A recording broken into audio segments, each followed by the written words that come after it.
Bismillah, Assalamualaikum warahmatullahi wabarakatuh. Perkenalkan, nama saya Jalaluddin Mufid dengan NIM E1E12204.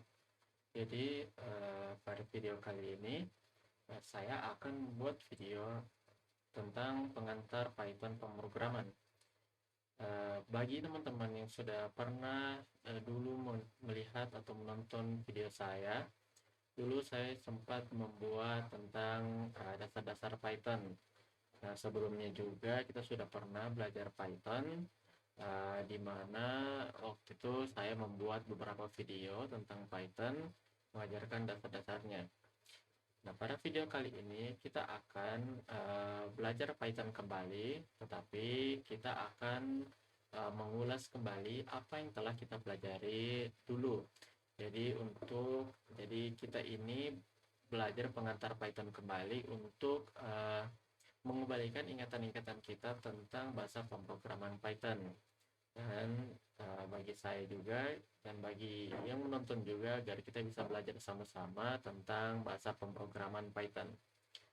Jadi di sini saya menggunakan media belajar di mana di sini ada PDF yang menjadi bahan ajar kita nanti. Kemudian saya juga menggunakan Python tutorial dari Wetri School. Jika teman-teman sebelumnya sudah pernah menonton video saya yang dasar-dasar Python, mungkin teman-teman juga tahu kalau saya menggunakan bahan ajar Wetri School sebagai media agar kita bisa belajar Python bagi yang pemula. Nah, kemudian di sini saya menggunakan Google Colab sebagai media untuk kita menuliskan bahasa pemrograman Python. Tetapi bagi teman-teman yang ingin menggunakan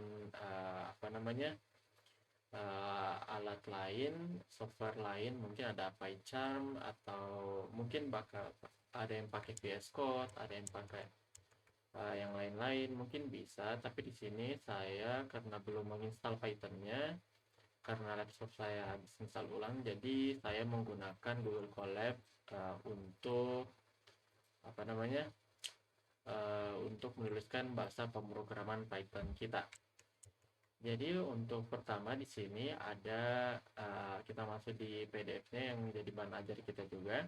Di sini kita masuk di dalam pengantar Python pemrograman, yang dimana di sini topiknya itu meliputi Python object, identifier, ada sequence type, ada list, tuple, set, dan string.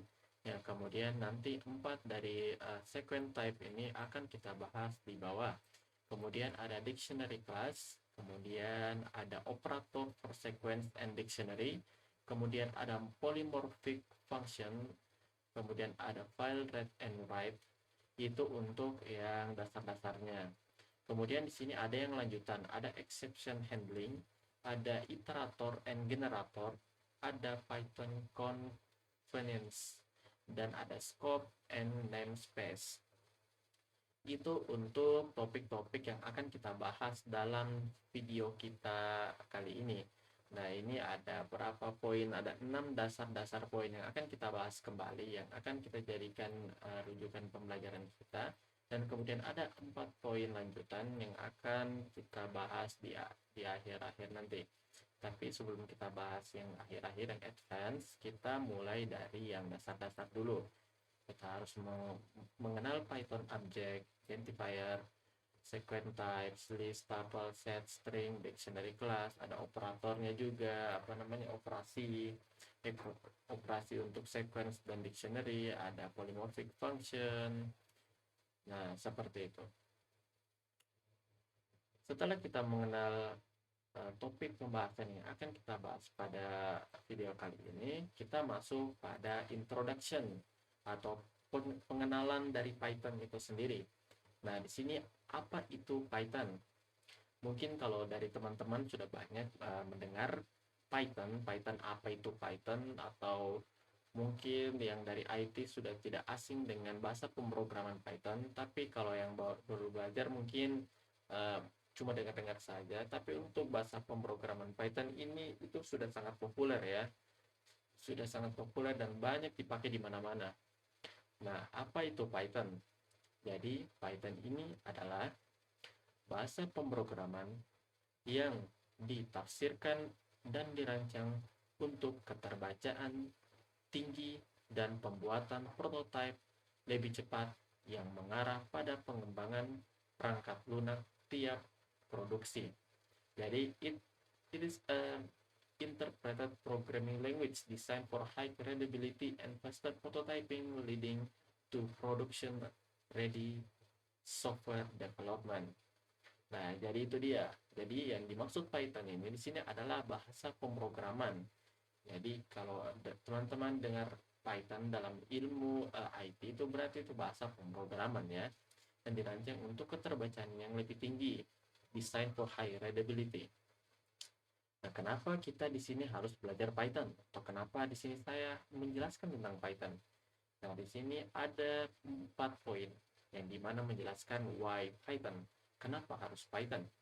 Yang dimana di sini yang pertama itu ada work on multiple platform, Linux, Windows, and Mac, atau yang lainnya. Yang kedua itu ada simple syntax similar to English language. Ada write program with fewer lines compared to other programming language. Dan yang terakhir itu yang keempat ada runs on interpreter. Code can be executed as soon as it is written. Nah, apa maksud dari 4 poin itu? Jadi, yang dimana di sini work on multiple platform. Jadi, bahasa pemrograman Python ini bekerja di banyak platform. Di sini ada Linux, ada Windows, dan ada Mac. Nah, di sini untuk device yang saya gunakan di sini menggunakan platform Windows atau OS-nya itu Windows ya. Bagi teman-teman yang menggunakan Linux or Mac, itu bisa sekali menggunakan bahasa pemrograman Python. Bisa menggunakan Google Colab atau bisa menggunakan VS Code atau compiler lain atau software yang lain. Di sini poin kedua ada simple syntax similar to English language, yang artinya di sini itu sintaksnya itu simple, banyak kemiripan dengan bahasa Inggris dan bahasa Inggris. Sintaksnya sederhana, di sini ada artinya ya, sederhana mirip dengan bahasa Inggris. Jadi untuk sintaksnya itu tidak begitu membingungkan bagi pemula, tidak terlalu begitu membingungkan bagi pemula karena bahasa-bahasa sintaksnya itu sangat populer di kalangan kita karena dia menggunakan bahasa Inggris. Kemudian di sini di poin ketiga ada write program with fewer lines compared to other programming language, yang artinya kita menulis program dengan baris yang lebih sedikit dibandingkan bahasa pemrograman yang lain. Ya, write program with fewer lines compared to other programming language. Kenapa di sini ada poin seperti ini? Karena untuk bahasa pemrograman Python ini itu dia sudah mendukung OOP. Jadi di mana di sini bisa menulis program with fewer lines dengan baris yang lebih sedikit dibandingkan bahasa-bahasa pemrograman lain yang belum mendukung OP atau yang lainnya. Itu adalah salah satu alasan kenapa Python kita harus belajar ya. Why must Python? Kenapa harus Python ya? Yang keempat di sini ada poin runs on interpreter code can be executed as soon as it written. Jadi seperti itu. Coba saya lihat dulu apakah masih merekam. Oke, masih merekam. Nah, di sini itu ada berjalan dengan juru bahasa, kode dapat dieksekusi segera setelah ditulis. Nah, jadi untuk bahasa pemrograman Python ini run on interpreter code can be executed as soon as it is written. Itu code-nya langsung bisa tereksekusi segera setelah ditulis. Setelah ditulis itu langsung bisa tereksekusi. Dia itu cepat ya untuk bahasa pemrogramannya ini. Jadi kenapa kita harus belajar Python?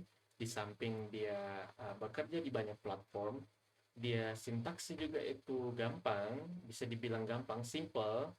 Kemudian programnya itu bisa lebih singkat dibanding bahasa pemrograman lainnya. Dan yang keempat itu singkatnya itu dia bisa langsung segera dieksekusi setelah ditulis. Segera setelah dieksekusi. Jadi ada 4 poin yang dapat dikutip untuk kenapa kita harus belajar Python. Selanjutnya di sini ya, good to know. Most recent version is Python 3 with some major updates over Python 2. Dan yang kedua di sini ada IDES, PyCharm, Eclipse, Jupyter. Nah, ini untuk apa namanya? Versi terbaru Python 3 ada beberapa pembaruan besar dibandingkan IDES, PyCharm, Eclipse atau Jupyter ya.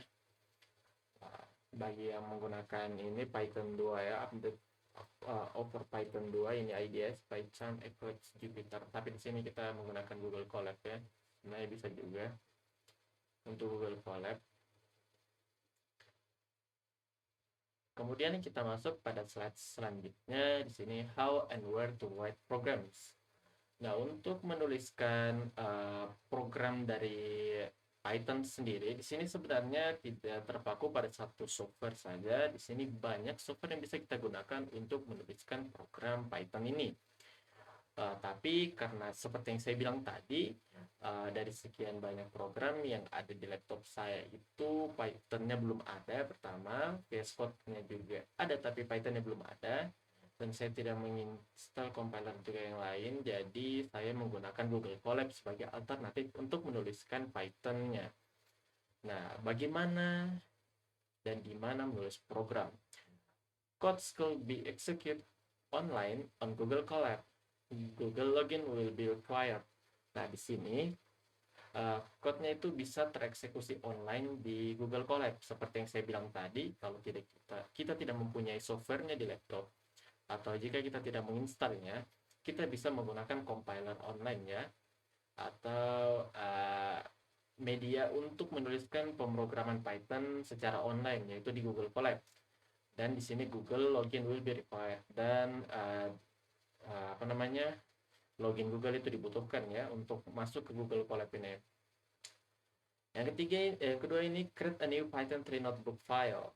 Nah, di sini untuk cara memulainya itu kita atau langsung saya demokan saja ya. Ini kan kita tuliskan di sini itu kalau kita pengen menggunakan Python secara online itu kita tinggal tulis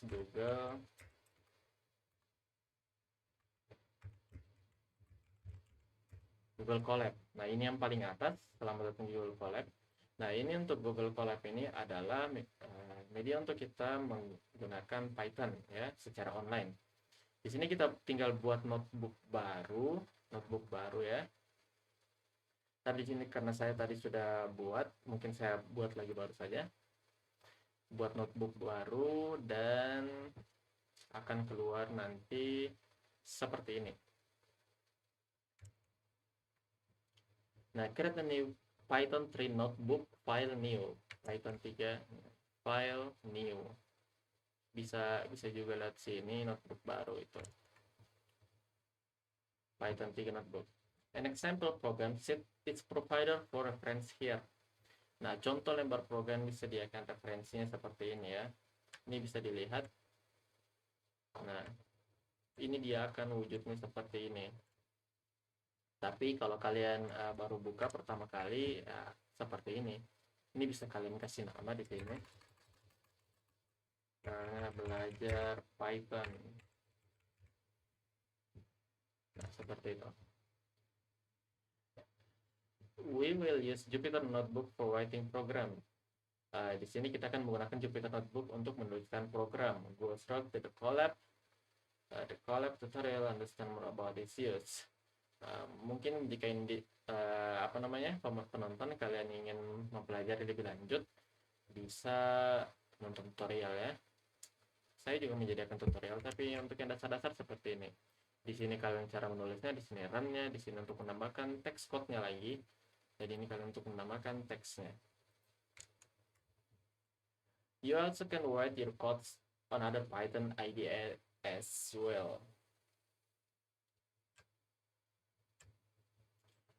kita juga di sini dapat menulis kode pada IDE Python lainnya. Nah, seperti itu ya. Di sini kita masuk pada slide selanjutnya. Di sini ada Python Introduction, di mana di sini ada an interpreted programming language. Jadi di sini Python itu bahasa pemrograman yang ditafsirkan. Hashtag ini di sini ada hashtag ya, is used for inserting comment. Jadi hashtag ini, simbol ini itu biasa dikenal kalau di Python itu it's used for inserting comment. Jadi untuk kita memasukkan sebuah komen, untuk komen. Jadi dia tidak masuk tidak mengeluarkan output nanti ya. Dia cuma komen dalam kanvas Python kita nanti. Nah, untuk kode tanda petik ini, atau tanda petik seperti ini can be used multi-line comment. Jadi untuk tanda petik 3 seperti ini itu digunakan untuk multi-line comment. Jadi kalau misalnya hashtag ini untuk one line comment, nah untuk petik 3 seperti ini itu multi-line comment. Jadi berapa baris begitu bisa masuk dalam satu komentar. Ini untuk garis miring can be used for containing comments on multiple lines. Untuk ini sebenarnya bukan garis miring, itu kayak backslash. Mana ya? Di komputer itu ada namanya backslash. Nah ini nih. Nanti sebentar kita pakaikan. Can be used for containing comment on multiple lines. Nah, misalnya dalam satu line itu kita pengen melanjutkan komen, tapi tidak harus tutup buka petik lagi. Jadi kita menggunakan ini. Can be used for containing comment on multiple lines.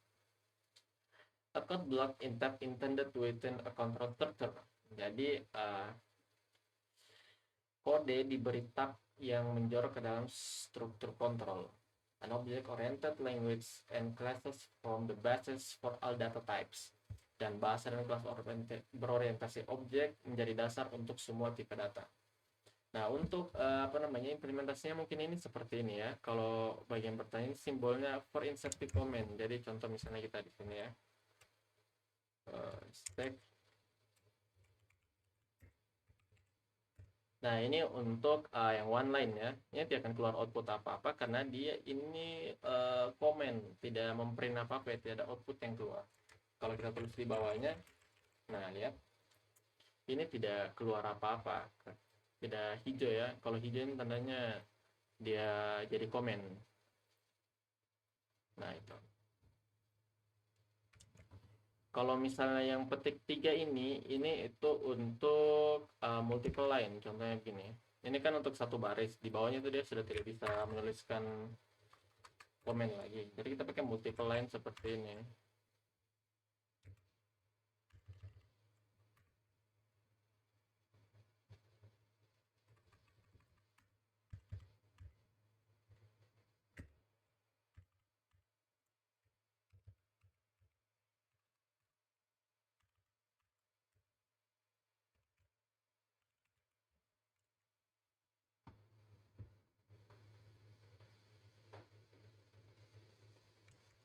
Multi-line comment mengapa?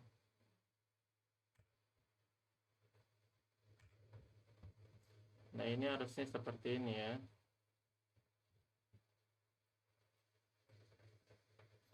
Nah, ini harusnya seperti ini. Can be use multi-line comment. Harusnya bisa seperti itu.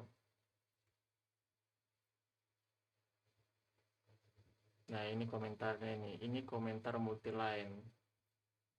Seperti ini. Dia multi-line itu pakai titik 3.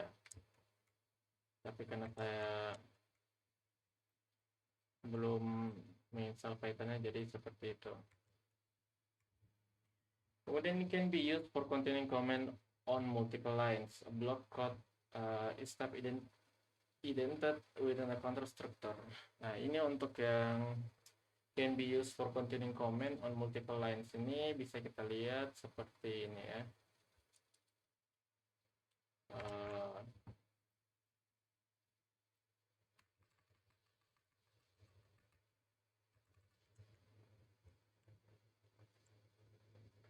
Mana ya?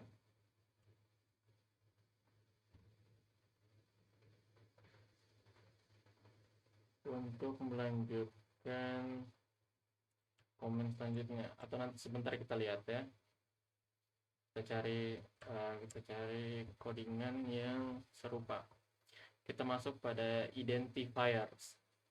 Identifier are variable names, case sensitive, combination of letter, number, and underscore. Jadi pengidentifikasian adalah nama variabel yang di sini ada case sensitive, ada combination dari huruf, kombinasi huruf, nomor, dan underscore. Nah, di mana di sini Python pengidentifikasian Python paling mirip dengan variabel referensi di Java atau variabel pointer di C++. Nah, di mana di setiap each identifier is implicitly associated with a memory address of the object with which it refers. Setiap pengidentifikasian secara implisit dikaitkan dengan alamat memori objek yang dituju atau merujuk. Nah, di sini Python adalah bahasa yang diketik secara dinamis karena tidak ada deklarasi awal yang mengkaitkan pengenal dengan tipe data tertentu. Kalau misalnya di C++ itu harus di atas itu harus dituliskan dulu kalau itu dideklarasikan dulu kah? Ya, pokoknya kalau di C++ harus begitu. Kalau di Python tidak harus ya. Tidak harus. Dari sini ada reserve words. Apa yang dimaksud reserve words di sini? Jadi untuk reserve words ini adalah variabel tidak bisa dipakai dua kali. The names cannot be used as identifiers. A listing of the reverse words in Python. Nah, jadi seperti itu. Yang tidak bisa dipakai berulang kali, Intinya dia reserve word itu seperti itu ya. Nah, di sini creating and using object. Di sini kita sudah mulai memasuki creating and using object, membuat dan menggunakan objek. Di sini kita membuat instant class baru, create an instance of class, instansi. Nah, di sini ada float, tipe kelasnya itu float. Di sini ada temperature. Python literal for designing new instance. Temperature 9,6. Alias assigning a second identifier to an existing object. Menetapkan pengenal suatu pada objek yang sudah ada, asli sama dengan suhu. Python mendukung berbagai cara memanggil metode. Oh ya, di sini ada various way to calling method. Ada beberapa cara untuk memanggil sebuah metode. Ada sort data pemanggilan standar ke metode fungsi. Ada sort. Data sort itu adalah fungsi anggota. Di sini ada kelas. Di sini description. Di sini ada boolean, ada integer, ada float, list, tuple, string, set, frozen set, ada dictionary. Di sini ada deskripsinya. Ada boolean value, ada integer, arbitrary magnitude, ada floating point number, float, ada mutable sequence object, ada immutable sequence object, ada character string, ada unordered set of distinct object, ada immutable from offset class, ada associative mapping aka dictionary. Nah, di sini apa itu immutable? Jadi yang dimaksud immutable di sini itu yang bisa diubah metodenya atau tidak. Dia itu bisa diubah metodenya atau tidak. Maksudnya ketika dia sudah ditentukan metodenya, apakah bisa diubah kembali metodenya atau tidak. Nah, seperti itu bahasanya. Nah, di sini ada list, ada tuple, ada string. Contohnya immutable. Ini list itu bisa diubah metodenya itu bisa diubah.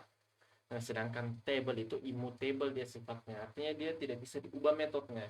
Jadi kalau misalnya kita menggunakan kelas tuple,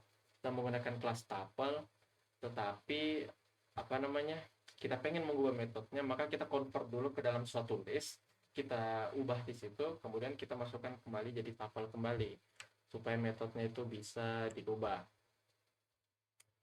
Nah, di sini selanjutnya ada jenis-jenis metode. Ada jenis-jenis metode ya.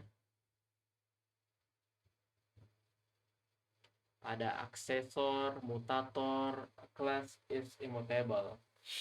Di sini aksesor itu mengembalikan informasi tentang keadaan suatu benda, tetapi tidak mengubah keadaannya.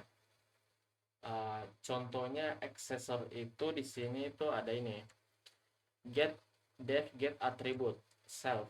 Nah, di sini ini tuh aksesor. Kenapa kita bisa sebut aksesor? Karena dari self ini, self get attribute ini, dia mengambil data dari yang name ini, self name, self age, sama self nomor sub ini, nomor subjek ini. Nah, dia mengambil data dari atas. Kemudian di sini ada mutator atau metode pembaruan mengubah keadaan objek, yang dimana di sini itu ada mutator yang menuliskan dia mengubah objeknya yang di atas. Kalau di sini self name, self age, nomor subnya ini, nomor subjek, pembaruan mengubah keadaan. Nah, itu kan mengubah keadaan objek. Yang misalnya di sini namanya Ariel, di sini diubah jadi Arya. Nah, tapi ada kelas yang tidak bisa diubah. Contohnya ini. Sini kan a class is immutable. It is object of that class has fixed value upon instantiation that cannot subsequently be changed. Example float, integer, boolean, integer, boolean, string, class. Ya dapat diubah. Contohnya kelas, float, integer, boolean. Nah itu kan. Nah ini kan ini student 1, student 2, Tom, Hari. Ini umur 12, nomor subjeknya 4. Terprint. Nah, di sini dia menentukan set atribut. Dia set atribut. Kalau get atribut, dia mengambilkan yang dari atas. Sedangkan kalau set atribut, dia mengubah objek yang di atas. Dia mutator. Nah, dia di sini set atribut Tom H. Jadi Tom H yang jadinya Tom, jadi Tom H umurnya 13 dan nomor subjeknya itu 5. Nah, dia akan terubah seperti ini. Nah, ketika di print student 1 get atribut seperti ini.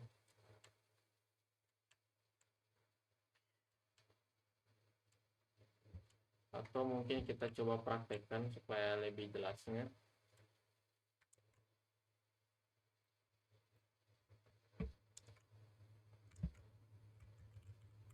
Kita buat kelas.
Name.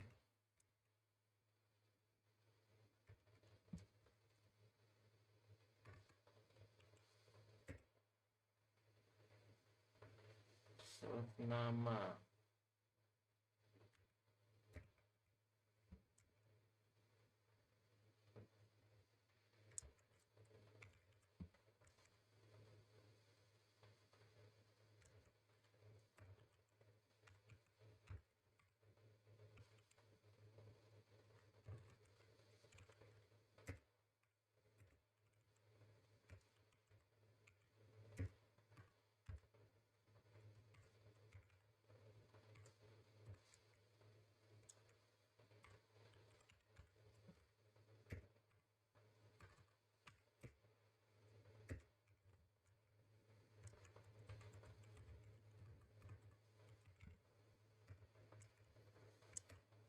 Nah, itu kan tadi kita deklarasikan kita buat objek. Sekarang kita buat metode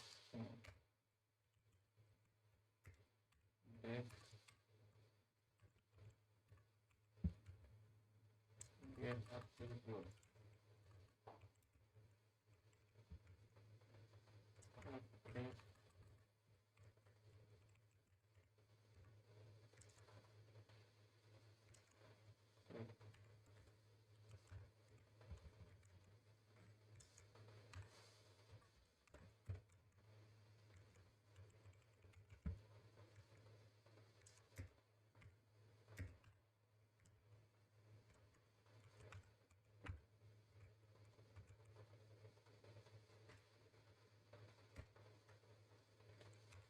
Nama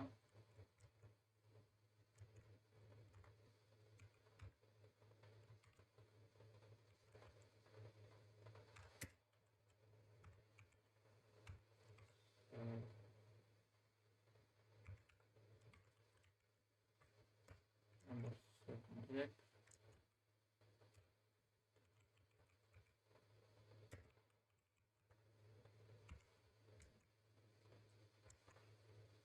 ini buat lagi metode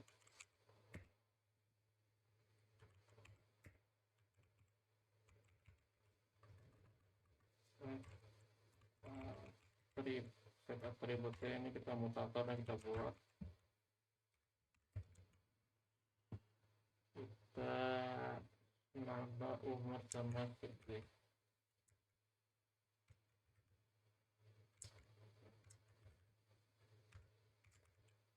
Nama umur nomor subjek ada nomor subjek. Oh, yang saya lupa ya, subjek nomor subjek ya.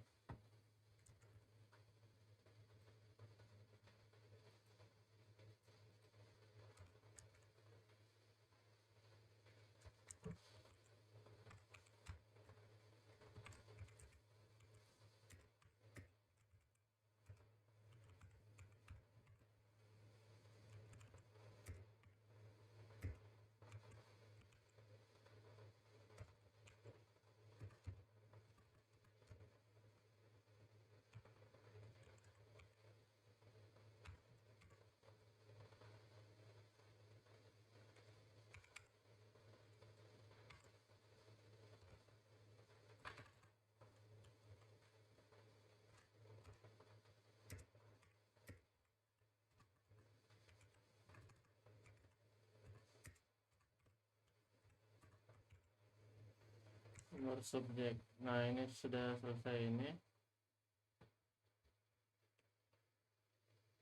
harusnya ini sudah selesai. Sekarang tinggal kita tuliskan seperti ini. Misalnya kita tuliskan student 1, student 1 di sini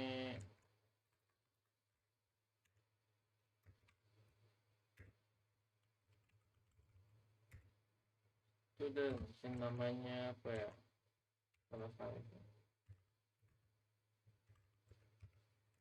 Ariel, kemudian dia umurnya 20. Ini satu aja lah ya.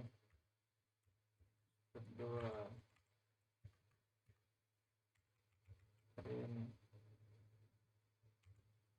student. Nah, gini kan.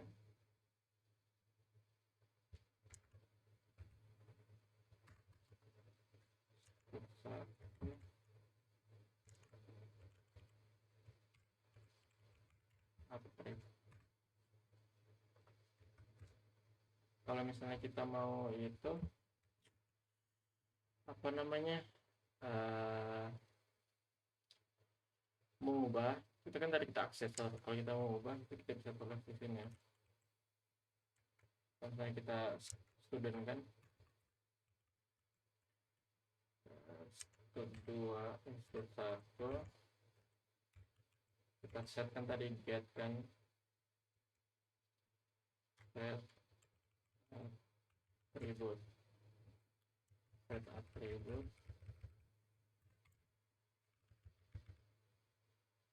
biasanya kita tinggal masukkan kembali jadi area nomornya 21 warna 2 dan sini kita printkan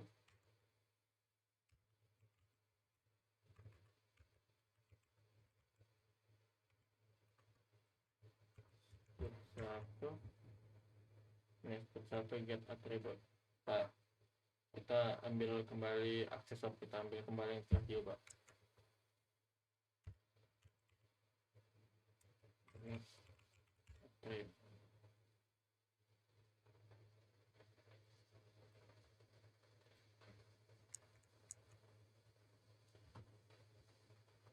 Student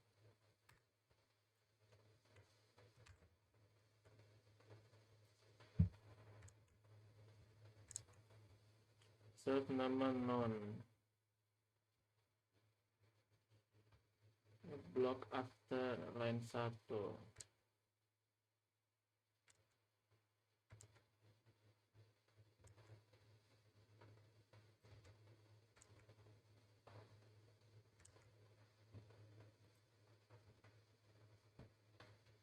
index block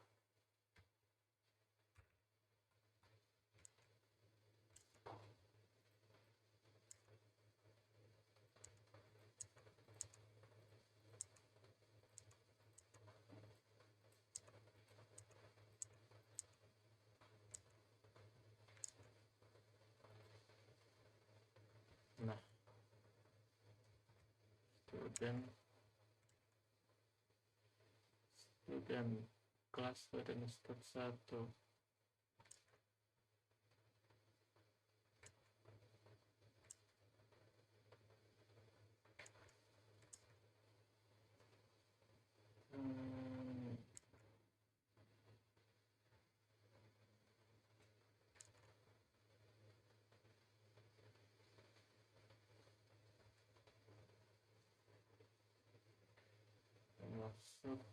nomor subjek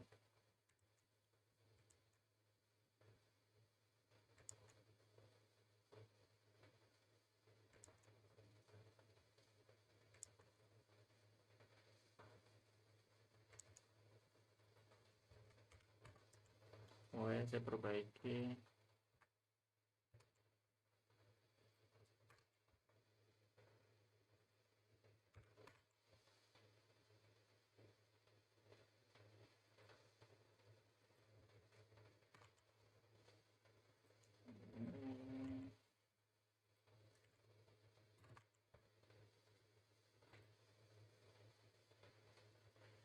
method student get attribute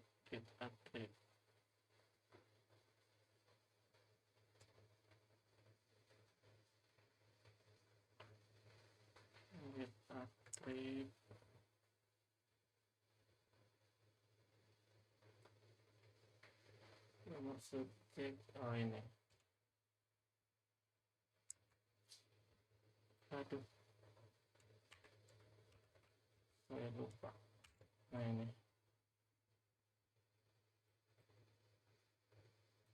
ini harusnya saya lupa tanda kurungnya dalam ada Arial di sini 21 yang tadi telah kita tentukan, kita aksesor, kita ambil dari objek di atas, kemudian 20 tahun, nomor subjeknya 1, kemudian setelah kita ubah itu pakai mutator tadi area 21, kemudian 21, kemudian nomor subjeknya itu 2. Nah, kemudian seperti itu. Dan di sini ada sequence type classes, ada kelas tipe ukuran. Sini ada type list class, ada kelas tuple, string, str, dan set atau frozen set. Nah, di sini ada list class atau kelas daftar. Nah, untuk kelas daftar ini itu menyimpan urutan objek. List disini stores a sequence object. Di mana daftar adalah struktur referensial struktur referensial karena secara teknis ia menyimpan rangkaian referensi ke elemen-elemennya. Nah, daftar sendiri, list ini sendiri urutan berbasis array based sequence yang dimana bersifat terindeks dari 0. Jadi kalau misalnya list itu dari 0, 1, 2, 3 itu indeksnya dari 0. Nah, memiliki elemen terindeks dari 0 hingga n-nya inclusive. Python menggunakan karakter kurung siku sebagai pembatas untuk literal. Nah, untuk literal daftar dengan kurung siku sendiri merupakan daftar kosong. Untuk konstruktor list menghasilkan daftar kosong secara default, namun konstruktor akan menerima parameter apapun yang bertipe iterable. Daftar adalah urutan yang bisa diubah. Elemen dapat ditambahkan atau dihapus dari urutan. Jadi yang kita dapat tadi ini untuk list kelasnya ini dia itu terurut. Dia itu terurut, kemudian indeksnya itu array, bersifat array, terhitung dari 0, dan kemudian dia itu bisa dihapus, ditambahkan, elemennya dapat ditambahkan, dihapus dari urutan. Nah, untuk penulisannya itu dia seperti ini.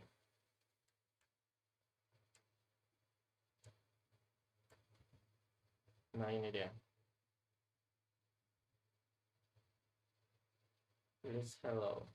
Ini A, red, green, blue, A1, 2, 3. Nah, sedangkan untuk list itu dia mutable. Bisa ditambahkan, bisa bisa dihapus, bisa tambah, hapus, bisa ditambah, bisa dihapus, ya seperti itu. Bagaimana ya cara penulisannya? Kelas daftar.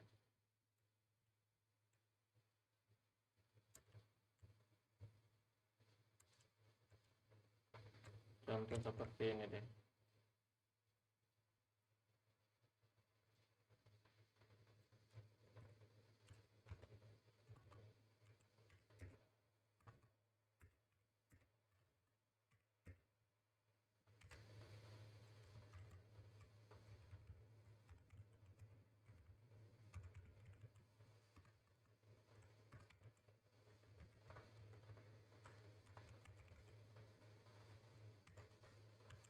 Ini pasti dia akan terurut.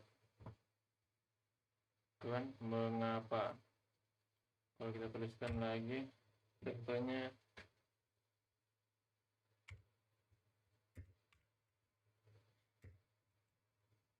kan dia tadi bisa string nomor juga ya.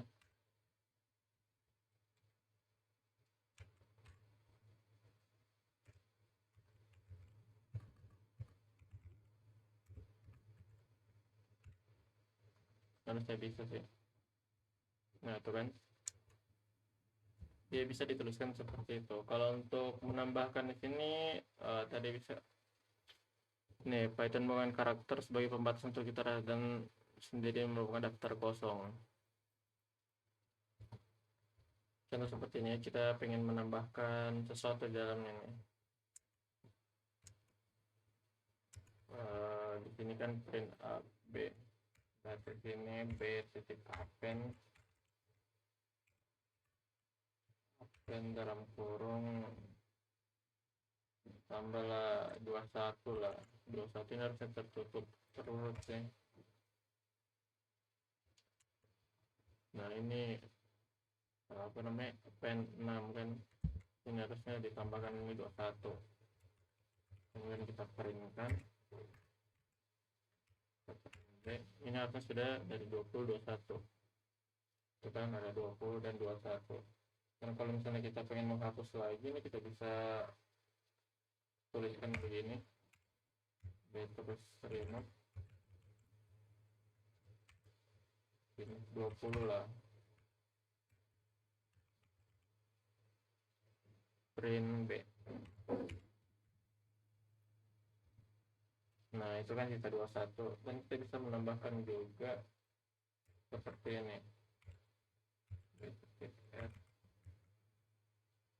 Insert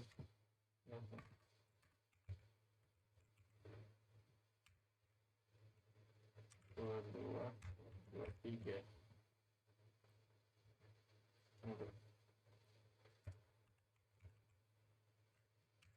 print B.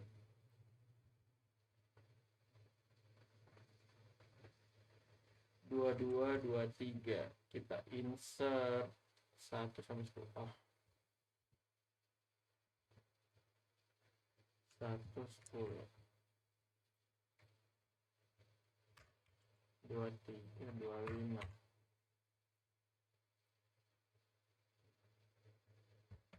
Nah, ini nih,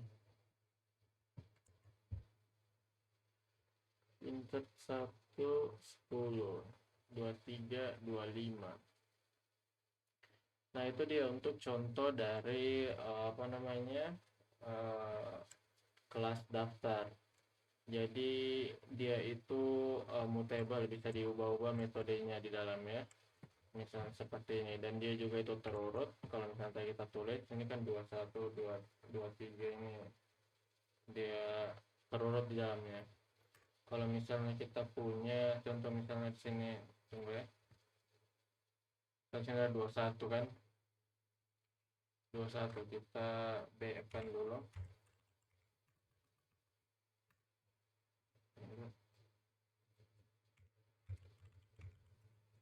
Kita BF-kan 21 berarti 20, kemudian 20. Ini kan ada kembar, ini juga bisa double harusnya. Pendek.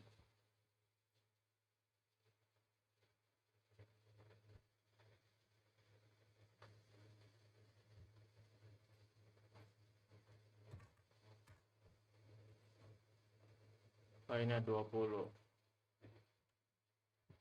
Ini tidak bisa ya.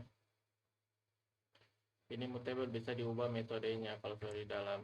Kalau untuk penulisan string dia akan seperti ini, dan dia akan diurutkan mengapa. Ini kan 21 20.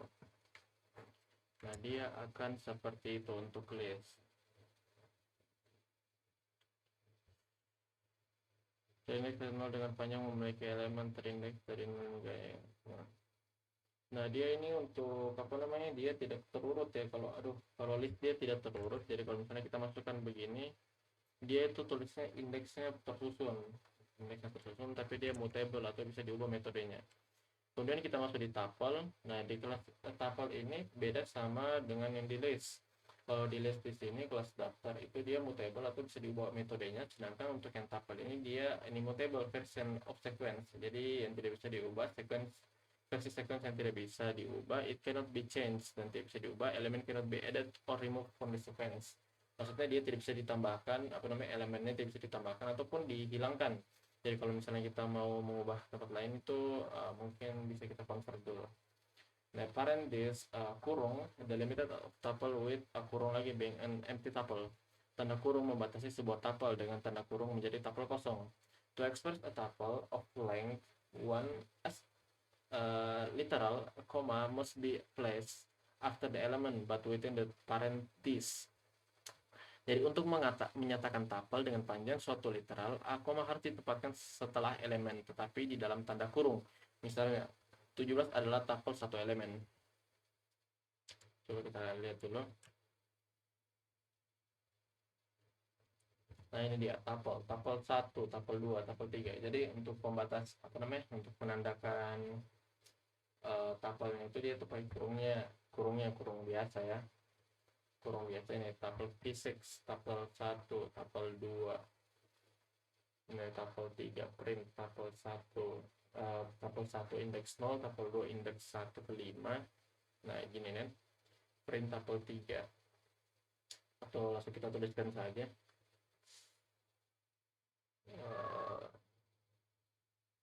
Seperti ini deh. Ini kan yang list. kita masukkan yang tuple. Mana ini tuple? Sekarang sini A lah, ini A. Ini kan dia pakai kurung biasa. Teruslah di sini apa? Di sini area lah. Area. Sikong lah, sikong.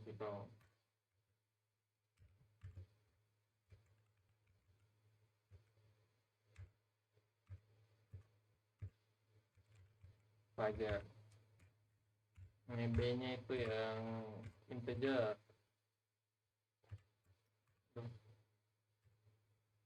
Ada 1, 2, 3, 4, 5, 6, 7, 8 gitu kan. Terus terakhir sini kita ABC. Oh, yang string-string terpisah-pisah. Kita coba masukkan di sini A, B, C.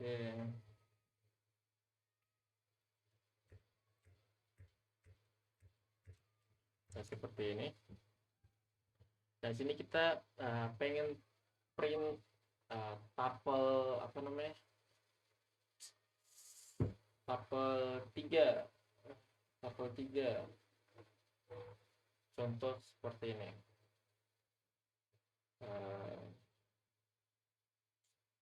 Tuliskan print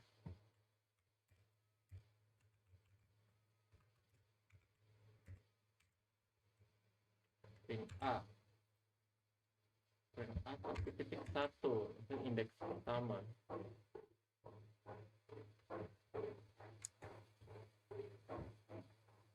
Print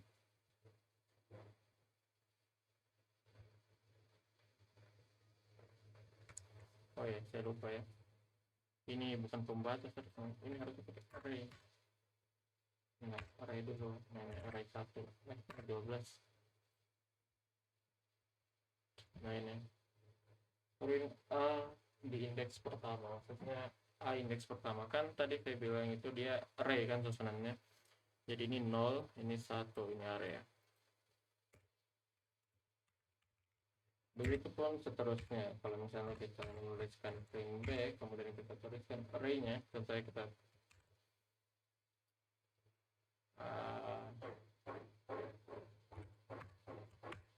B 2 ke 5 deh. 3, 4, 5. Jadi untuk array kan kita dimulai dari 2, diakhiri dari 5. 5-nya ini masuk kalau di akhir. Itu untuk yang pembatas. Jadi kita bisa menaruhkan pembatas dengan menggunakan simbol titik 2 seperti ini. Nah, sekarang itu apa ini? Oh ya, kalau misalnya kita pengen apa namanya? Tahu ini sebenarnya tipenya apa? Kita print type lah. Print dalam kurung type. Type dalam kurung ala. Apa ini kita pengen tahu ini? A ini apa ini sebenarnya?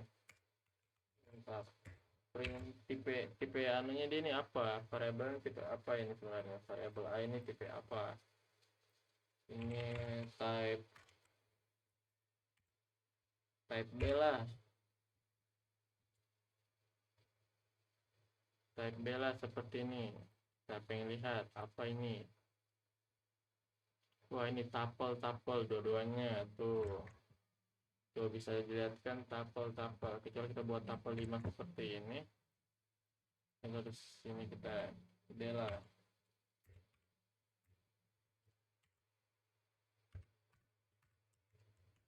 Pondok sampai segitu deh. Langsung saja tulis begini. Satu deh.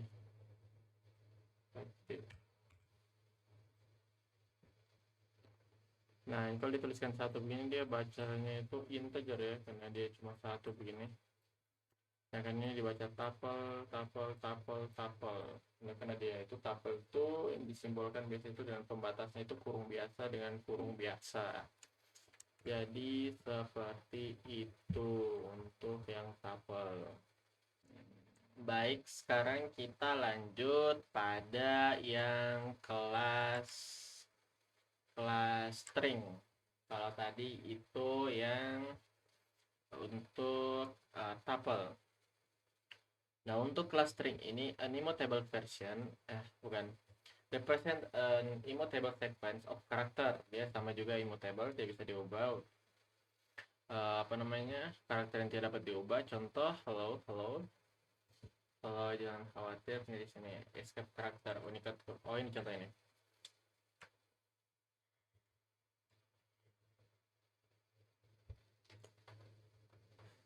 Penggunaan apa namanya? Tanda petik 1 dan petik 2 itu for multiline comment. Individual character of the string can be accessed using kurung siku operator atau karakter individual dari string dapat diansur menggunakan individual operator. Sama kayak array tadi ya. Kemudian kita lihat contohnya di sini. Nah, di sini untuk string itu dia pakai tanda petik 1 atau tanda petik 2 message. Nah, this string is across multiple lines dari using new line character.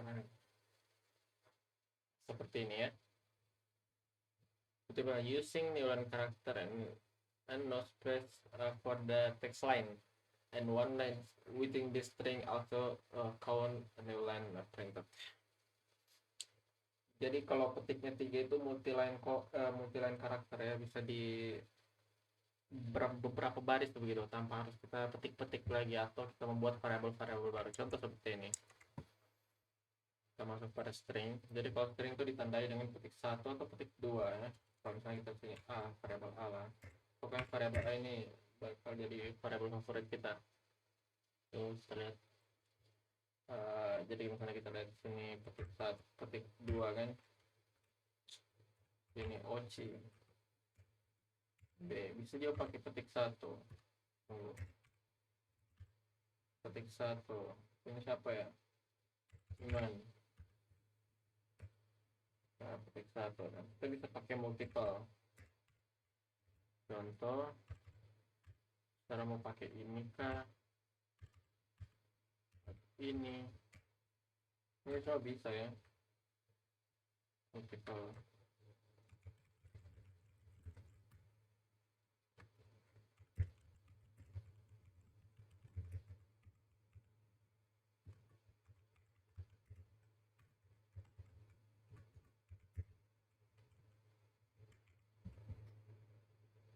Ini kita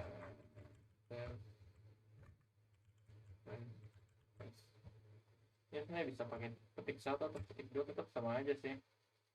Kita pakai D variabel, coba ini kan 3, kemudian kita 3 lagi, ini multiply semua ini ke atas tes kita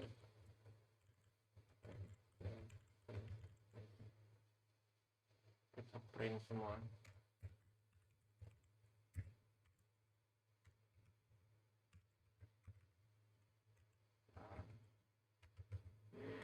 Oke. Ini harusnya kelihatan semua sih. Ini kan akan terprint Oci, ini akan terprint Iman, ini kemudian akan terprint multiple semua. Ini akan terprint tes. Ini harusnya seperti itu.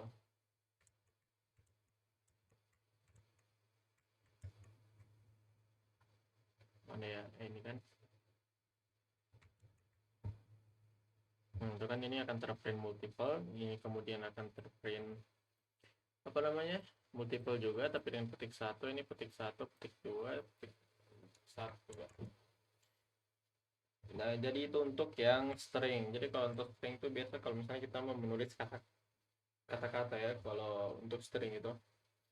Nah, lanjut kita masuk pada kelas himpunan, kelas set dan frozen set classes. Nah, di sini untuk kelas himpunan mewakili pengertian matematika tentang suatu himpunan, yaitu kumpulan elemen tanpa duplikat dan tanpa urutan yang melekat pada elemen tersebut. Keuntungan utama menggunakan kumpulan dibandingkan dengan daftar adalah bahwa ia mempunyai metode yang sangat optimal untuk memeriksa apakah elemen tersebut tertentu terdapat dalam kumpulan. Ini didasarkan pada struktur data disebut table hash. Ini memiliki dua batasan. Nah, batasan pertama itu bisa disebut itu tidak it does not maintain, mempertahankan elemen dalam urutan tertentu, dan hanya instance dengan tipe yang tidak dapat diubah yang dapat ditambahkan ke dalam kumpulan Python-nya, integer, float, string, tuple, atau frozen set. Nah, untuk frozen set di sini adalah bentuk tipe himpunan yang tidak dapat diubah. Himpunan menggunakan kurung kurawal. Jadi dia itu tadi kan ada yang kurung siku, kurung biasa, dan sekarang itu kurung kurawal. Dia tidak dapat diubah. Himpunan berarti dia ini ibu table ya. Tidak dapat diubah menggunakan kurung kurawal juga dan sebagai pembatas suatu himpunan. Contohnya kurawal 17, ini kurawal merah, hijau, biru, dan tidak mewakili himpunan.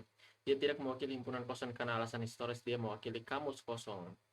Set menghasilkan himpunan kosong, sedangkan set hello menghasilkan hello. Jadi dia itu bisa kita tuliskan seperti ini.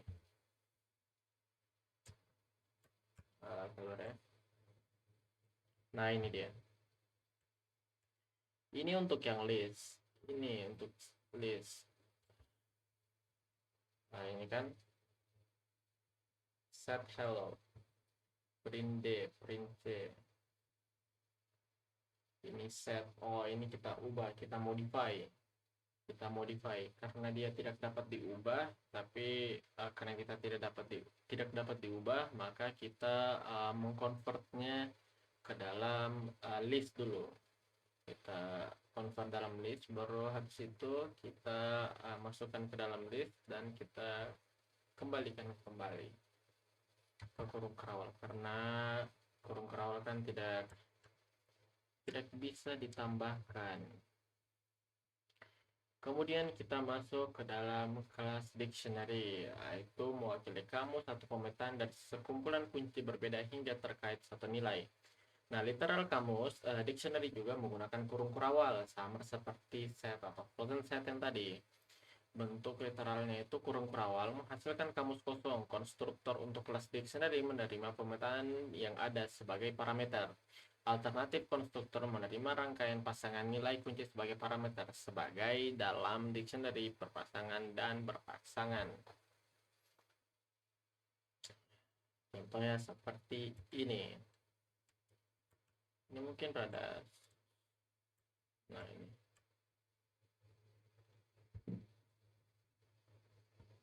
Number dictionary X sama dengan 5, Y sama dengan 0, print number sama dengan number, type number. Nanti outputnya bakal keluar seperti ini.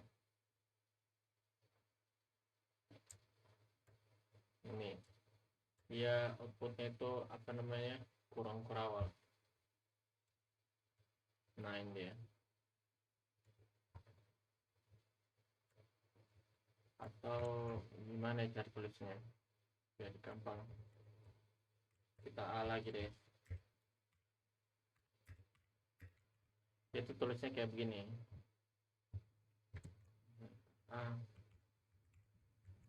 kita kasih kurung, X sama dengan 5, Y sama dengan 0.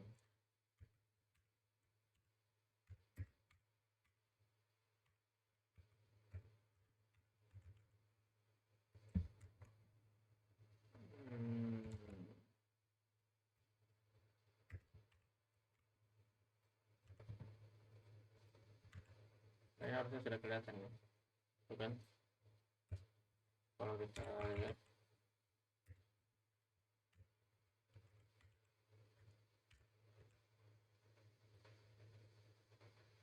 nah itu dia kelasnya dictionary, sama seperti tadi ya. Untuk mengetahui tipe kelasnya itu apa, kita pakai type, input type. Nah, ini seperti ini, keyword argument is also passed, is mappings.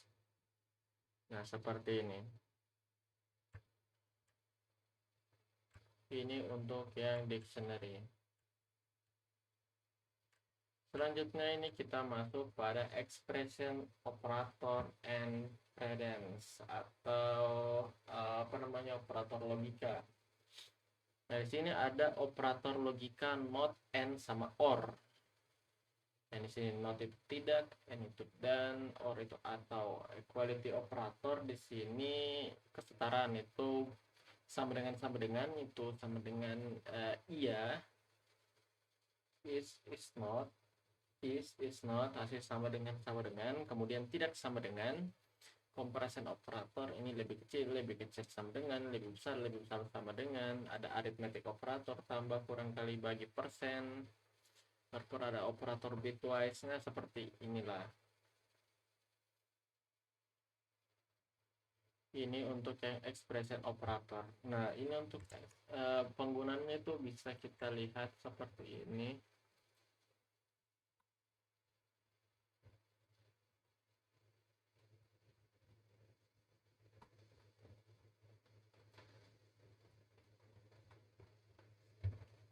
Nah, ini untuk apa namanya? Untuk pertambahan operasi aritmatika. Ini tambah A sama dengan 10, B sama dengan 3, A tambah B berarti 10 tambah 3 ya 13. Hasilnya seperti itu.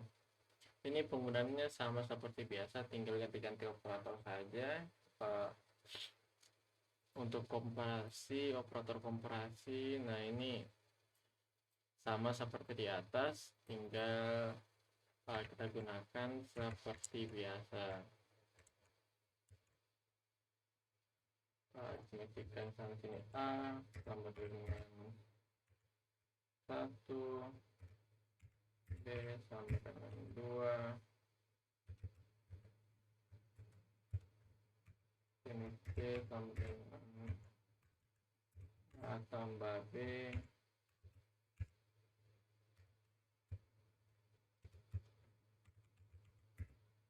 ini sama C. Nah, itu seperti begini ya, rinci sama dengan 3. Ini kalau misalnya tinggal ganti-ganti harusnya, nah ini kan sudah min 1, kalau misalnya dikali, nah itu tuh aritmatikanya itu seperti biasa ya, tidak ada yang spesial sekali. A kali B 2, ini kan ya bagikan, nah itu kan 0,5. Nah, untuk yang operator tadi mana ya, equality operator, ini arithmetic operator bitwise, lebih dari kurang lebih. Ini itu untuk penggunaannya itu seperti ini. Nih, operator komparasi. Ya, sebenarnya itu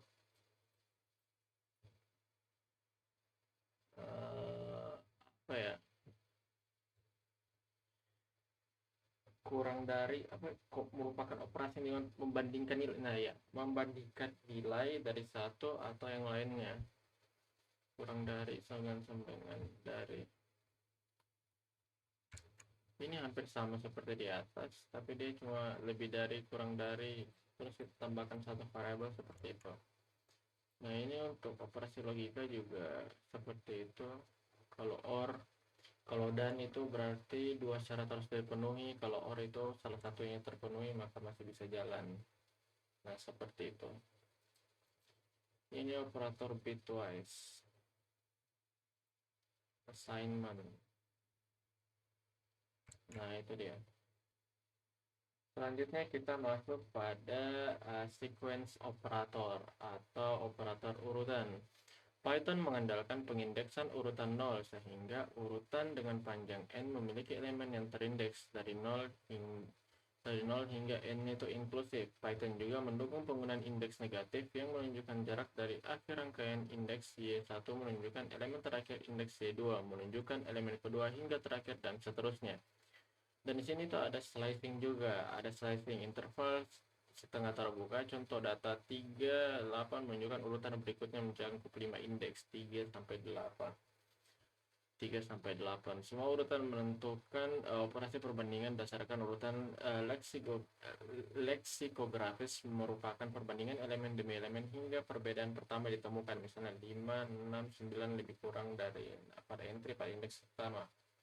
Nah, untuk slicing ini sebenarnya tadi kita sudah praktekkan contoh seperti ini. Mana ya slicing tadi?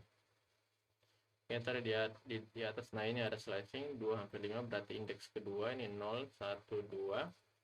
Ini 0, 1, 2, 2 di sini berarti ini masuk 3, situ 4, 5. Nah, di sini 5 ini masuk karena dia itu kalau 5 di akhir diambil ya. Indeks itu diambil. Itu untuk indeksnya. Nah, di sini itu ada sequence operator yang tadi. Nah, seperti ini. Ini kali tambah, ini kan start stop step. Nah, ini sebenarnya operator logika yang seperti di atas tadi, operator urutan. Ini ekuivalen atau setara elemen dari elemen, ini tidak setara, leksikografis, lebih kecil, lebih kurang sama dengan. Nah, seperti itu tadi. Sudah kita bahas. Nah, di sini ada operator untuk set.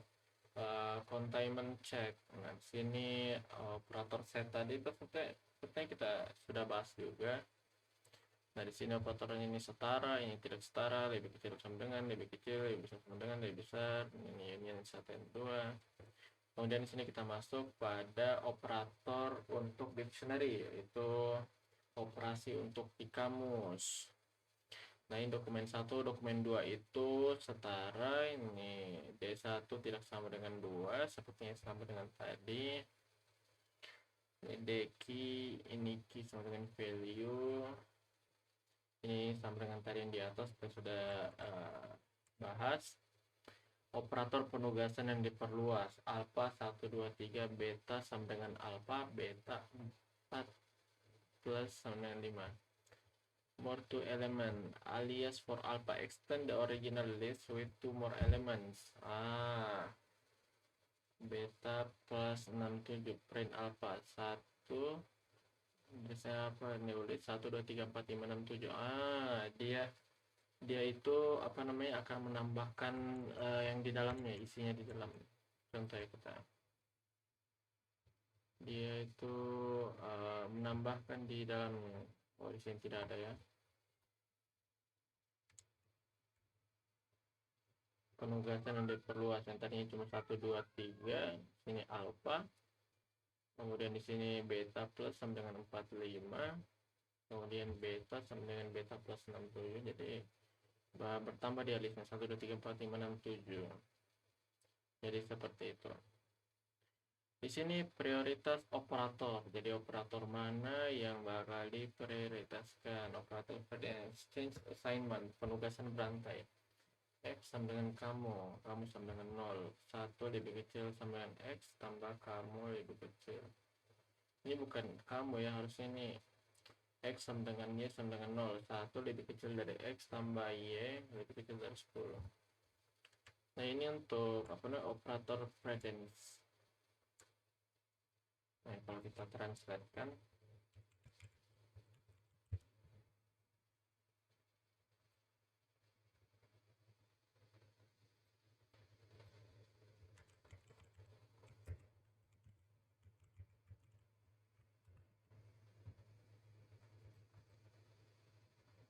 precedence.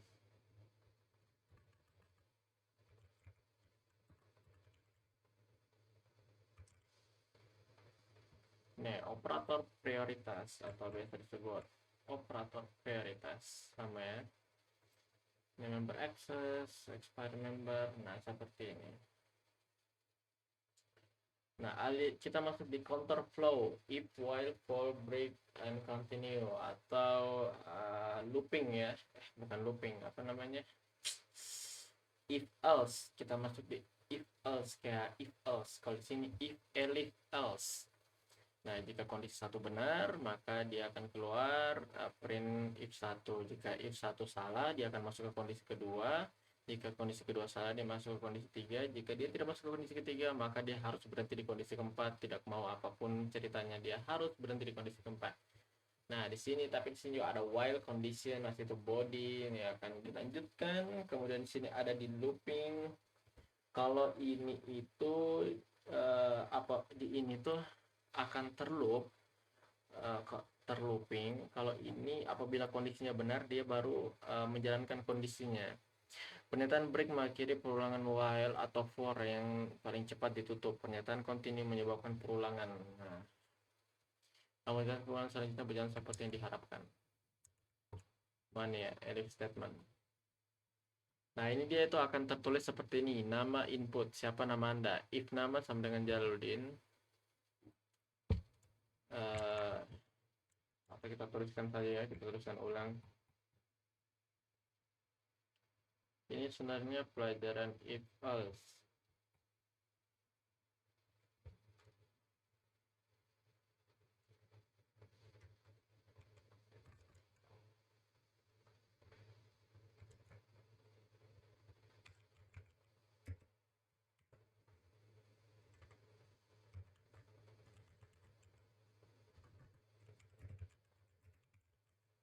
Siapa nama Anda.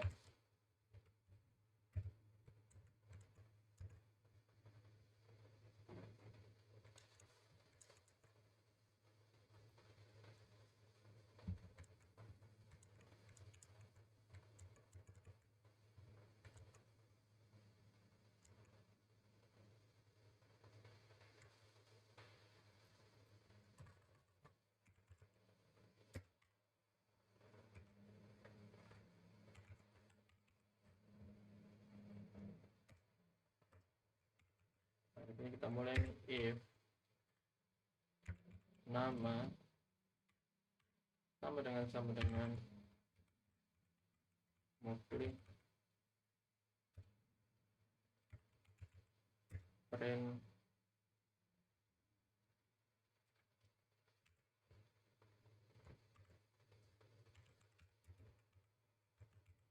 Mufli langsung aja lah.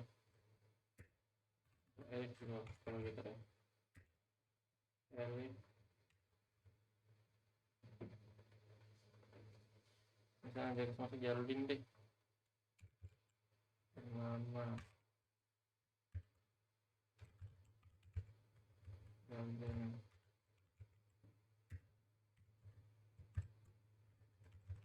lost.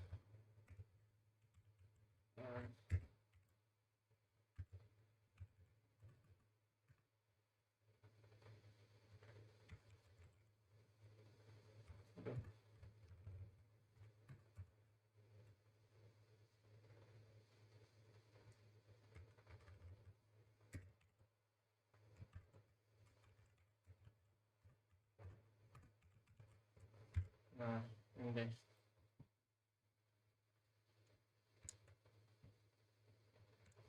Aduh, saya lupa.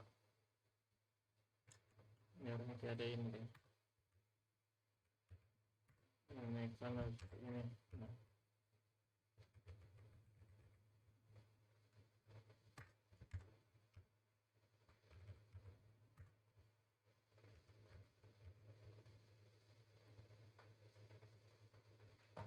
kalau mau pilih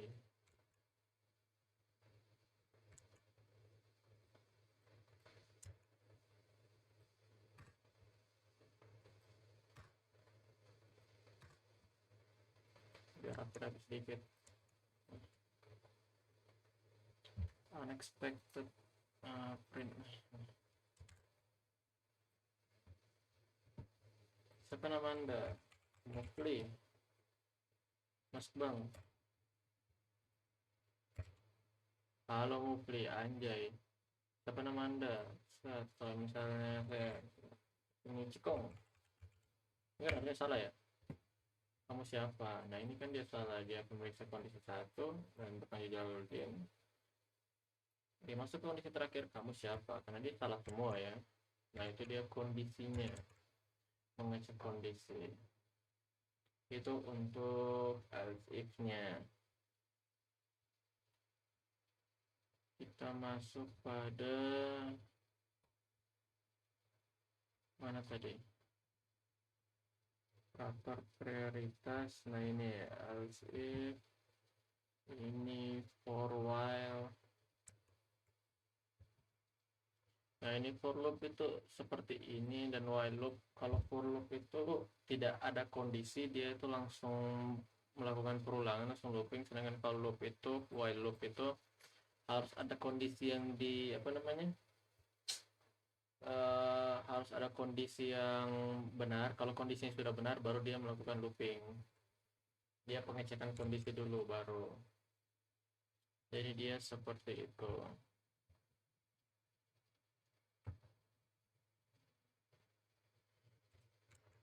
Mana ya contohnya while loop?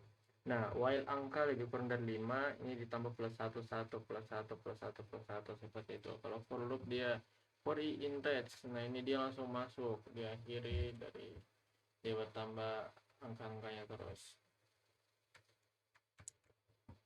Dia bakal seperti itu.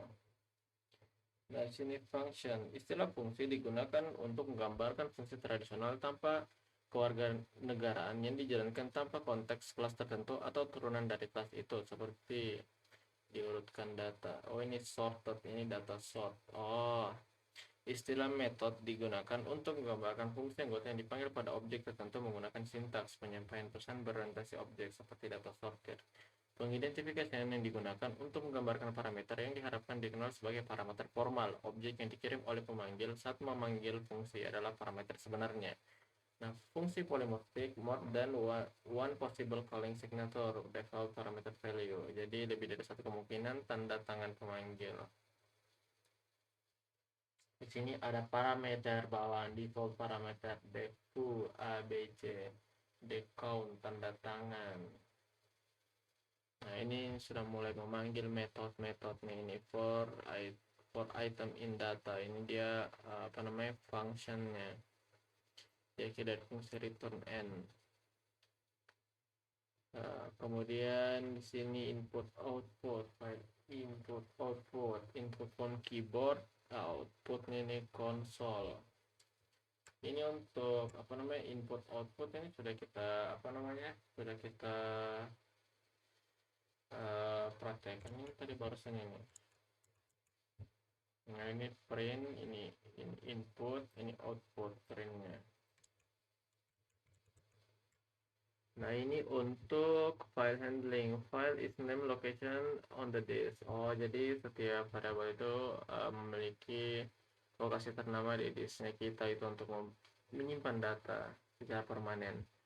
Following operator can be performed on a file. Membuka file, membaca file, menulis file, dan menutup file. Nah, seperti itu. Di sini ada common built-in function. Ini has object, base x iterable. Common built-in function. Perintah input output bawaan. Nah, di sini ada fvarit, redline for ini mengembalikan ke remaining context of a readable file a string. Nah, ini dia seperti ini ya. Ini dibaca sendiri saja satu-satu karena ini banyak. Kita masuk ke exception handling atau penanganan pengecualian. Nah, di sini ada pengecualian peristiwa yang terjadi selama eksekusi program yang mengganggu aliran normalnya. Penanganan pengecualian proses adalah penanganan kesalahan dan kesalahan runtime dengan anggun. Hal ini mencakup dua tugas utama. Lemparkan pengecualian yang sesuai, res atau assert. Jalankan fungsi sesuai dengan menangkap pengecualian berikut. Coba kecuali blok. Nah, sini exception handling. Nah, untuk ajukan pengecualian itu bisa dilihat seperti ini. Raise an exception. Import met. Nah, ini sudah memasukkan library. Import met def my skirt ini akar, berarti akar x. Nah, try except block. Nah, ini bakal seperti ini. Nah, di sini ada mencoba pengecualian blok. Kode yang mencurigakan dapat dimasukkan ke dalam blok. Coba dan gunakan blok kecuali untuk menangani setiap jenis kesalahan yang berpotensi muncul dalam kode seperti ini. Nah, untuk raise an exception, naikkan pengecualian, di sini ada dua, dan di sini untuk menangkap pengecualian, catch an exception. Sini ada assert function, fungsi penegasan. Nah, di sini raise an exception itu di sini kita lihat ada this code-nya, if not in existence, x in the float, raise type error must be numeric. Nah, seperti ini dia menaikkan pengecualian, do the real work here. Di sini kita masuk pada fungsi tegaskan, di mana fungsi tegaskan di sini digunakan untuk menegaskan suatu kondisi. Hal ini memunculkan pengecualian ketika kondisinya tidak bertemu. Ekspresi tegaskan argumen pada jika assertion gagal, Python menggunakan argumen untuk pengecualian, assertion error. Jadi bisa dilihat seperti ini. Sini assertion depth Kelvin to Fahrenheit temperatur, assert temperatur lebih dari 0, colder than absolute zero. Kemudian kita menaikkan ke atas return to temperatur minus 273.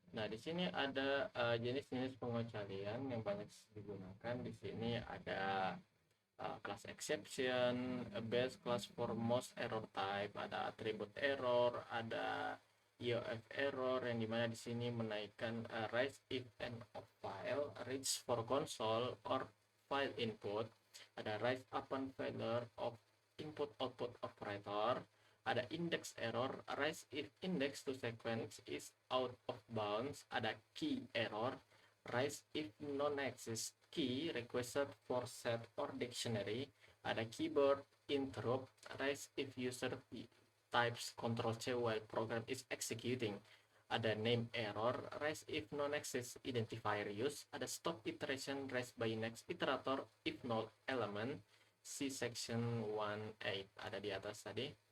Ada type error, raise when wrong type of parameter is sent to a function. Ada value error, raise when parameter has valid value.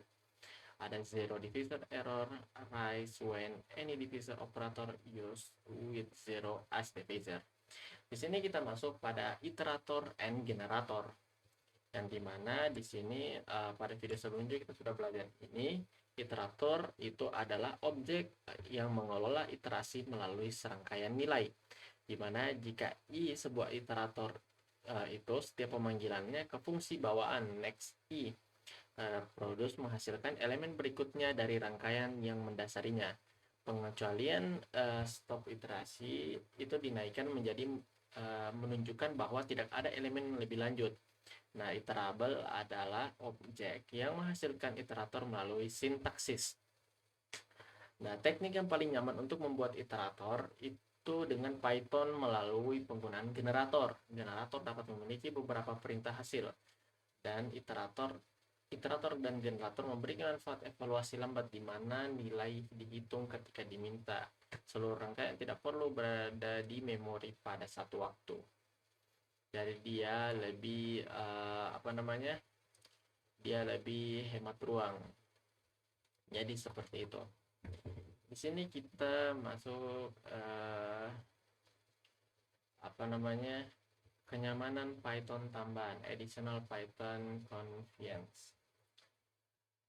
Ekspresi bersyarat. Ini hampir sama dengan if dan else yang tadi, tapi di sini ada syaratnya. If n lebih besar atau sama dengan 0, parameternya itu sama dengan n, param sama dengan n, else param sama dengan min n, resolve param. Nah, ini sintaks pemahaman. Dia ekspresi itu bersyarat dan parameter harus sama dengan n. Sintaks pemahaman menghasilkan satu rangkaian nilai berdasarkan pemrosesan rangkaian lainnya. Daftar pemahaman. Di sini ada ekspresi lagi, comprehension, list comprehension, di mana di sini apa namanya, value iterable-nya ini ada kondisinya, apa namanya, result ditambahkan ekspresi, ini dimasukkan ini. Sini ada sintaks pemahaman lanjutan, list comprehension, set comprehension, ini for k in range 1 dimana n tambah 1 atau n tambah 1. Ini untuk sintaks pemahaman lanjutan comprehension sebenarnya hampir sama saja semua, cuma beda kurung-kurung kurawal saja dari penggunaan list, set, generator atau dictionary-nya ini. Sintaks generator sangat menarik ketika hasil tidak perlu disimpan dalam memori. Misalnya untuk menghitung jumlah n kotak pertama, sintaks generator total sama dengan sum kakak untuk k dalam rentang 1. N tambah 1 lebih disukai daripada penggunaan pemahaman daftar yang dibuat secara eksplisit sebagai parameter. Mengemas dan membongkar urutan. Pengemasan otomatis. Jika serangkaian ekspresi yang dipisahkan koma diberikan dalam ukuran lebih besar konteksnya, mereka akan diperlakukan sebagai satu tapal meskipun tidak ada tanda kurung yang diberikan data. Oh iya, ini seperti yang tadi ya kita pelajari di awal, itu apa namanya, serangkaian ekspresi yang dipisahkan koma, ukuran yang lebih besar dan konteksnya. Ini data 2, 4, 6, 8. Nah, ini berarti ini dia data tidak sama ya, dan lebih besar. Salah satu penggunaan umum packing Python mengembalikan beberapa nilai satu fungsi atau x atau y. Pembongkaran otomatis memungkinkan seorang untuk menetapkan serangkaian pengidentifikasian individu ke elemen urutan A, B, C, D, range 7 atau 8. Teknik ini dapat digunakan untuk membongkar tuple dan dikembalikan dalam satu fungsi. Oh, ini kita menggunakan quotient reminder sama dengan div mode AB. Sintaks ini juga digunakan dalam konteks perulangan for ketika melakukan iterasi pada serangkaian iterable for x, y, in, oh ya, iterasi melalui item kamus. Jadi ini melakukan perulangan for x, y, in 7,2, 5,8, 6,4. For k in mapping edits. Kemudian di sini ada penugasan serentak atau simultaneous assignment, combination of automatic packing and unpacking. Kombinasi pengepakan otomatis dan membongkar x, y, z. Ini x, ini y, dan ini z, pertukaran nilai. Contoh, tem sama dengan j, j sama dengan k, k sama dengan tem, j, k sama dengan kj. Des Fibonacci, ini a sama dengan 0, b sama dengan 1, des Fibonacci a, b sama dengan 0, 1. While true, ini while true yield a, fitur a tambah b, a sama dengan b, b sama dengan fitur a, b sama dengan b a tambah b. Jadi seperti itu. Ya, sebenarnya penulisannya itu bisa apa namanya, terurut. Asal penulisan juga ini yang di akhir itu terurut juga. Sesuai urutan. Cakupan di sini kita scope and namespace. Proses menentukan nilai yang terkait dengan pengidentifikasi dikenal sebagai resolusi nama atau names resolution.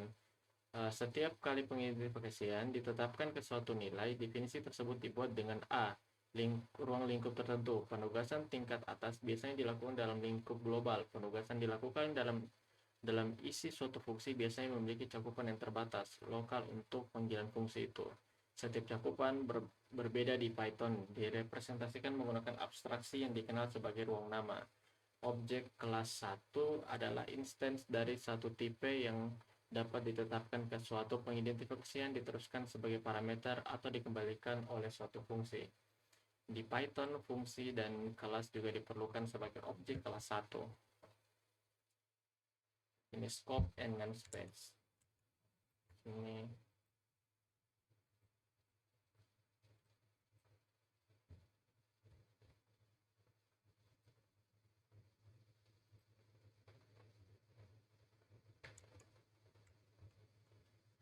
kemudian di sini ada modules.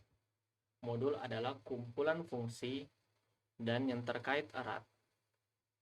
Dilihat fungsi terkait erat. Kelas-kelas yang diidentifikasikan bersama dalam satu file kode sumber yang dapat diimpor dari dalam satu program Di luar definisi bawahan, distribusi Python standar juga mencakup mungkin puluhan ribu fungsi dan kelas lain yang diatur dalam perpustakaan tambahan yang dikenal sebagai format import. Oh, ini library format import. Jadi kalau di Google Colab itu ada juga library-nya ya. Modul dapat diubah melakukan definisi yang relevan dalam file, beri nama akhiran PY. Definisi tersebut timbul dari PY lainnya di direktori yang sama. Nah, ini existing modul array collection copy module name array description provide compact array storage for primitive types. Sini ada collection defines additional data structure and abstract based classes involving a collection of object. Ada copy defines general function for making copies of objects. Ada heap key provide heap based priority key QQ function. Ada math define common mathematical mendefinisikan matematika sederhana constant and function. OS itu provide support for interaction with the operating system. Kemudian sini ada random provide random number generation. Ada provide support for processing regular expression. Ada SCS provides additional level interaction with the Python interpreter. Ada time provides support for measuring time or delaying a program. Jadi di sini ada modul-modulnya yang bisa kita pakai itu di dalam Python, kayak import lah yang biasa kalau kita pakai dalam machine learning. Itu untuk existing modul. Nah, sampailah kita pada penghujung ringkasan. Sini summary. Jadi